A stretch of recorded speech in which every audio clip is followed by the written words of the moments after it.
Hi friends, welcome back to Jyothi Surendra vlogs. ఇక్కడ చూపిస్తున్నాను కదా, చికెన్ కర్రీ అనేది చేస్తున్నాను అనమాట. చికెన్ని బాగా శుభ్రం చేసుకుని పెట్టుకున్నాక అందులోకి 1/2 టేబుల్ స్పూన్ పసుపు, 1 టేబుల్ స్పూన్ కారము, 1 టేబుల్ స్పూన్ ఉప్పు, ఒక చిన్న సైజు నిమ్మకాయ వేసి అంత ముక్కలకు పట్టే విధంగా బాగా కలపాలన్నమాట.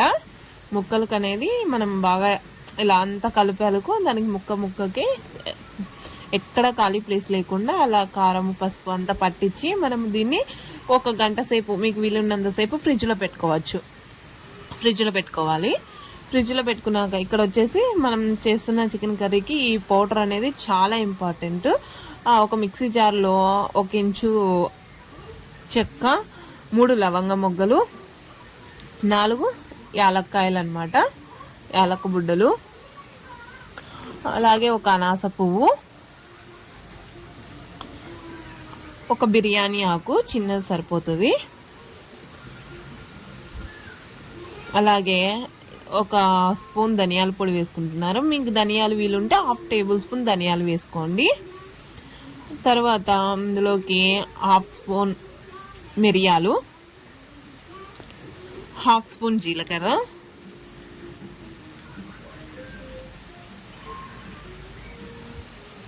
అలాగే 1 స్పూను జీడిపప్పు పలుకులైనా వేసుకోవచ్చు. ఇవి గసగసాలు అనమాట. 1/2 టేబుల్ స్పూన్ గసగసాలు వేసుకోవాలి. ఇవన్నిటిని ఫైన్ పొడిలాగా మిక్సీ పట్టాలి. ఫైన్ పొడి. ఈ పొడే మనకు అసలు చికెన్ కర్రీకి చాలా అంటే చాలా టేస్ట్ వేస్తుంది. ఒక్క ముక్క కూడా వదలకుండా తింటారనమాట చికెన్ని. అంత టేస్టీగా ఉంటుంది. ఎంత అంటే కనుక చెప్పలేను. ఒకసారి ట్రై చేసి చూడండి. ఆ పొడి వేసి పెట్టుకున్నాం కదా, ఇప్పుడు బాండీలో లేదా గోలం పెట్టుకొని ఆయిల్ వేసుకోండి. ఒక 3 టేబుల్ స్పూన్స్ ఆయిల్ వేసుకున్నాను నేను. ఆయిల్లోకి మనం బటర్ ఉన్నా కానీ లేదా నెయ్యి ఉన్నా కానీ వేసుకోండి. నాకు బటర్ లేదు, ఇక్కడ నెయ్యి అందుబాటులో ఉందని నెయ్యి వేసుకున్నాను, ఒక 1/2 టేబుల్ స్పూన్. ఇలా నెయ్యి వేయడం వల్ల మనకి ఏమవుతుందంటే కొంచెం బటర్ లేదా రెస్టారెంట్ స్టైల్లో లాగా వస్తుంది అనమాట. కొంచెం టేస్ట్ అనేది యాడ్ అవుతుంది కదా నెయ్యి అనేది. అందుకు చాలా టేస్టీగా ఉంటుంది హోటల్ స్టైల్లో. ఇప్పుడు ఇందులోకి 1 టేబుల్ స్పూన్ జీలకర్ర వస్తుంది. జీలకర్ర వేసుకొని అది కొంచెం చిటపటలాడాక అది బాగా చిటపటలాడాక ఒక 2 పెద్ద సైజులోకి 2 పెద్ద సైజు ఆనియన్స్ ని చిన్నగా ముక్కగా కట్ చేసుకొని ఆనియన్స్ వేసుకోవాలి. ఆనియన్స్ అన్ని వేసేసి బాగా ఆయిల్లో బాగా కలిపేసేసి మంచి గోల్డెన్ వాటిని బాగా రావాలన్నమాట, వేగనివ్వాలి. ఆయిల్లో బాగా గోల్డెన్ బ్రౌన్ కలర్ లోకి వచ్చేదాకా ఆయిల్ బాగా అయ్యాక 1 టేబుల్ స్పూన్ అల్లం వెల్లుల్లి పేస్ట్ పచ్చివాసన పోయేంత వరకు ఆయిల్లో పచ్చివాసన పోయే వరకు ఆయిల్లో బాగా కలపండి అనమాట. తర్వాత ఇందులోకి ఒక పెద్ద సైజు టమోటాని మిక్సీ పట్టి పేస్ట్ లాగా చేసి వేసుకోవాలి. మిక్సీ పట్టిన టమోటా గుజ్జుని వేసేయండి. టమోటా వేయడం వల్ల కొంచెం గ్రేవీ అనేది బాగుంటుంది. ఇందులో టమోటా పేస్ట్ కూడా పచ్చి వరకు వేగనివ్వాలన్నమాట. ఆయిల్ అంతా కొద్దిసేపటికి మనము టమోటా పేస్ట్ తీసి చూస్తే ఎలా ఉంటుందంటే టమోటా కొద్దిసేపటికి అలా మగ్గి చూస్తున్నారు కదా, ఇక్కడ ఆయిల్ అనేది పైకి తేలిపోయింది. అప్పటికి మనము టమోటా అనేది మగ్గింది అని అర్థం అన్నమాట. పెరుగు వేసి ఇప్పుడు ఇందులోకి మనము 2 టేబుల్ స్పూన్ల పెరుగు వేసుకోవాలి. నేను 2 టేబుల్స్ తీసుకున్నాను. 2 టేబుల్ స్పూన్స్ పెరుగు అయితే ప్యాకెట్ పెరుగు అనమాట. మీకు కనుక బాగా గట్టి పెరుగు పెరుగు వేసేసి అది కూడా బాగా మిక్స్ చేయాలి. ముందే మ్యాగ్నేట్ చేసి పెట్టుకున్నాం కదా, ఫ్రిడ్జ్ లో పెట్టుకున్నాను నేను ఒక 1/2 అవర్. మీకు ఎంత వీలు టైం ఉంటే 2 అవర్స్ అయినా పెట్టుకోవచ్చు. గ్రేవీ వేగాక ఇప్పుడు ఆ చికెన్ ని తీసుకొని ఈ టమాటా పేస్ట్ ఆనియన్స్ లోకి చికెన్ వేసి మొత్తం బాగా కలపాలన్నమాట. ఇప్పుడు ఇందులోకి మనము చికెన్ మ్యాగ్నేట్ చేసి మనం కదండి ఫ్రిడ్జ్ లో చికెన్ తయారవుతుంది, అందులోకి వేసేయాలన్నమాట.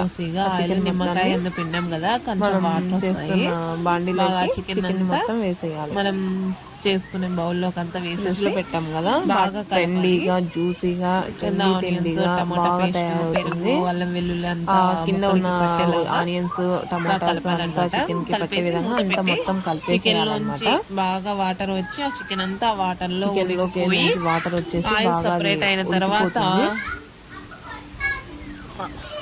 ఒక మీడియం ఫ్లేమ్ లో పెట్టేసి ఉడికిపోయి ఆయిల్ సపరేట్ అవుతుంది అనమాట. అదంతా మనకి కొద్దిసేపు మళ్ళీ మనం తీసి చూసాలకు ఆయిల్ సపరేట్ అయ్యి చూస్తున్నారు కదా, తర్వాత అంతా పైకి వచ్చేసి ఉంటది. బాగా చికెన్ ఆయిల్ సపరేట్ అయ్యి పైకి బాగా వస్తుంటది. తర్వాత 2 పచ్చిమిరపకాయలు, ఒక టేబుల్ స్పూన్ పుదీనా కూడా వేయండి. పుదీనా వేసుకోవాలి. 2 మినిట్స్ బాగా మిక్స్ చేసి 2 మినిట్స్ అంతా బాగా పెట్టండి. 2 మినిట్స్ మిక్స్ చేయండి. మిక్స్ చేసి 2 మినిట్స్ వేయించుకున్న తర్వాత మనం ముందుగా గ్రైండ్ చేసి మసాలా పొడి కదా, ఆ మసాలా పొడిని వేయాలన్నమాట. మనం గ్రైండ్ చేసి పెట్టుకున్న మసాలా పొడిని మొత్తం వేసుకొని ముక్కలకి అంతా బాగా పట్టేటట్లు చూడాలన్నమాట. అది మొత్తం మనం వేసేసిన పొడి మొత్తం సరిపోతుంది ఆ చికెన్ కర్రీకి. అది మొత్తం వేసేసి మసాలా అన్నది నూనెలో బాగా వేగాలన్నమాట. మసాలా అంతా చికెన్ పీసెస్ కి పట్టాలి. బాగా మిక్స్ చేసేయాలి. చూస్తున్నారు కదా, ఇక్కడ అదంతా ముక్కలు పట్టేలాగా చేసి అలా చేసినాక చూసారు కదా, అది కొంచెం చిక్కబడుతుంది అనమాట. మసాలా పొడి ద్వారా మనకు గ్రేవీ అనేది కొంచెం చిక్కబడుతుంది. ఇప్పుడు మనం ఇందులోకి గ్రేవీ ఎంత కావాలో అనుకుంటారు కదా, చాలా అంత నేను ఇక్కడ ఒక మాట పొడి వేయడం వల్ల చేస్తున్నాను. చిక్కబడుతుంది జ్యూస్ అనేది. ఎక్కువ నాకు గ్రేవీ ఇందులోకి అందుకు మీకు కొంచెం ఒక చిన్న గ్లాస్ వాటర్ వేసుకున్నాను అనమాట. గ్రేవీ కావాలో ఒక గ్లాస్ వాటర్ అయితే చిన్న గ్లాస్ నాకు ఇక్కడ చిన్న గ్లాస్ వాటర్ వేసాను. వాటర్ లో మీరు మీకు కావాల్సినంత వాటర్ వాటర్ అయితే సరిపోతుంది. వాటర్ వేసేసి వాటర్ వేసి పెట్టుకున్నాక అంతా కలిపి ఉప్పు సరిపోయిందో లేదో ఇప్పుడు చూసుకోండి.